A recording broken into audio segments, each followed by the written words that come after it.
Online থেকে আমরা শাড়ি কিনে প্রতারিত হচ্ছি, এরকম প্রশ্ন আমরা অহরহ শুনে থাকি। তো অনলাইনে শাড়ি কিনে যারা প্রতারিত হচ্ছে তারা বলতেছে শাড়ির পিকচার দেখে যেটা অর্ডার করতেছি শাড়ি হাতে পাওয়ার পরে শাড়ির মান তেমন ভালো না, শাড়ি শক্ত, খড়খড়ে এবং পরিধান করলে শাড়ি ফুলে থাকে। তো তাদের কথা চিন্তা করে আমার 11 বছরের অভিজ্ঞতাকে কাজে লাগাতে চাই অনলাইনে যারা শাড়ি কিনে প্রতারিত হচ্ছে।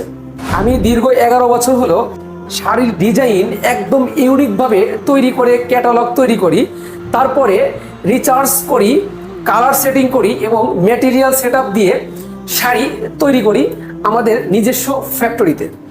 আমি নিজে চিন্তা ভাবনা করে কিভাবে কমফোর্টেবল একটা শাড়ি তৈরি করা যায়, যে শাড়িটা একদম সফট হবে, মোলায়েম হবে এবং ব্যবহারে অনেক আরামদায়ক হবে।